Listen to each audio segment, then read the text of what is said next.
Nako, buti pa ito si Alvarez. Atapang tao, hindi atakot. Hindi mo kang proyekto. Meron nang nakalap na ebidensya na si Tambaluslos ang nasa likod ng PI Initiative o Tambaluslos Initiative. Ipakulong mo, Brad. Ay, sorry.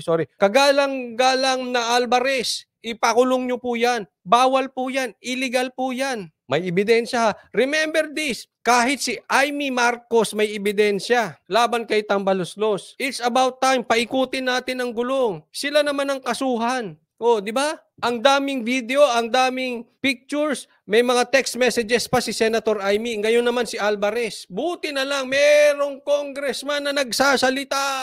Kala ko napipi na kayo. Lahat kayo, tanggol kay Tamba. Buti na lang nagsalita din si Pulong. Yung iba, puro tanggol, puro proyekto.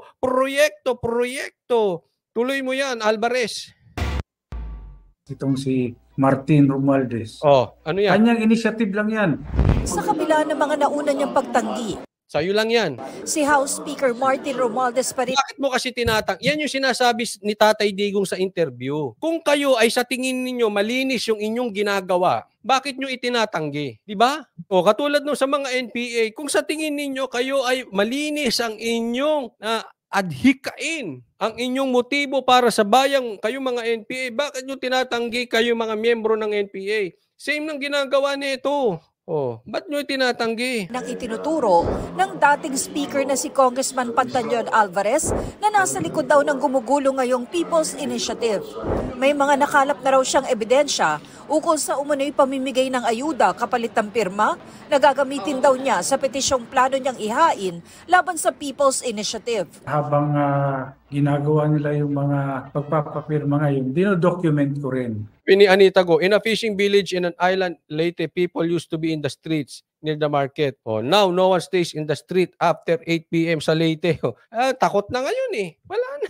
Oh, alam ko na i-experience nyo yan. Nasa probinsya din ako eh. Oh, di ba? Takot ka na ngayon? Minsan nga, after ng live ko, minsan masakit yung balakang. Kasi pag matagal ka nakaupo, masakit eh, di ba? Gusto kong magpamassage. Kaya lang, kakatakot na ngayon. Lumabas. Delikado. Huwag na kayong lalabas ng gabi. Para pagdating ng oras, kung kinakailangan akong mag-file ng petition din sa Supreme Court. Kahit si Wag na. I-file mo na yan, Alvarez. Honorable Representative Alvarez, i-file mo na yan, ha? I-file mo na yan. Alam mo, dapat na nga kasuhan eh. Kaya lang, walang matapang. Buti pa kayo. Dalawa ni Pulong nagsasalita. Kasuhan nyo yan.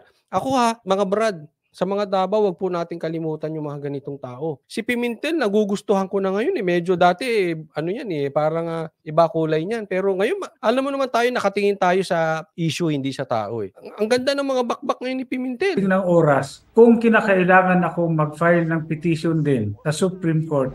Kahit si Senator Coco Pimentel, tila kumbinsidong may kinalaman sa PI ang speaker. Kaya panawagan niya sa pinsan ni Romualdez na si Pangulong Marcos. Bakit papayagan ng presidente na mabulabog yung administration niya ng ganitong issue na People's Initiative pa na parang ginamit ng mga members of Congress ang mode for the people? The president should have nipped this in the bud.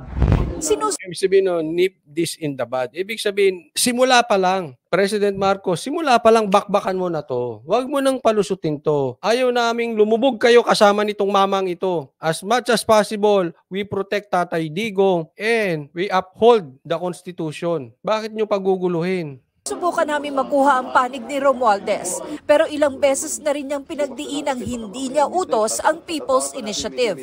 So you didn't give any orders po? Si Albay Wala kang order, pero kayo lang ang may gusto niyan, Kamara. Ayaw ng Presidente, ayaw ng Vice President, ayaw ng Senado. Kayo gusto nyo. Sino nag-utos niyan? Wala. Taong bayan. Lokohin nyo kami. First District Representative Ed Selagman, pinag-aaralan namang maghain ng petisyon sa COMELEC. Krimen anya ang napapaulat na umano'y pamimili ng pirma. Sa Bohol naman, hinihimok ni Talibon Bishop Patrick Daniel Parcon at Tagbilaran Bishop Alberto Uy ang publikong huwag magpaloko sa mga nagpapapirma.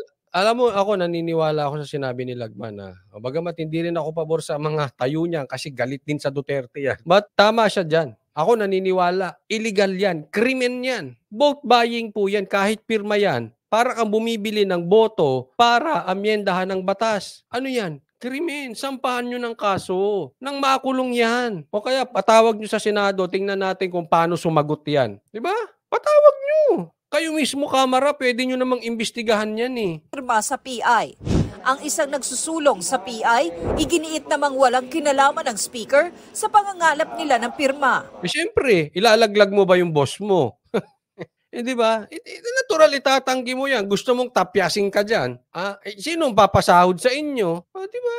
Tanong ko sa iyo, Brad. Kung mapatunayan ni Aimee, lumabas ang kanyang ebidensya, lumabas ang ebidensya rin ni Alvarez, at makukulong si Tamba, are you willing to go inside with Tamba? Are you willing to go to jail? Kung napatunayang bumili nga ng boto at nasa likod si Tamba. Kasi tinatanggi niya eh. Naiintindihan natin, normal yun. Ba't mo ilaglag ang boss mo, itinatago nga? Siyempre may instruction yan. Ang tanong, sino nagsasabi ng totoo? Di ba? Sino mas papaniwalaan yung nagsasabi ng totoo? Si Aimee ito si Tamba. Si Alvarez ito si Tamba. Si Pulong ito si Tamba. Si Sara ito si Tamba. Si PRRD ito si Tamba. Tandaan nyo, naglabas sila. The Baweños are not for sale. So, ibig sabihin, may ebidensya sila. Brad, are you willing to go down with Tamba? Are you willing to go to jail? Just in case mapatunayan. Yun ang ano natin dyan. Wala naman na direct involvement sa speaker. Nax. As you will recall that Hindi, tanong. Kayo na sumagot. Naniniwala ba kayo sa mamang ito? Pati sa manunood ng replay. Naniniwala kayo? Walang involvement si Tamba. Ilang kayo nagsasabi? 3.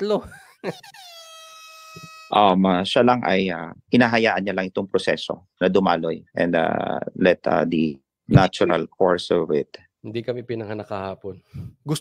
Siya nga gusto yan eh. Sasabihin, hindi porket gusto niya, nasa likod siya.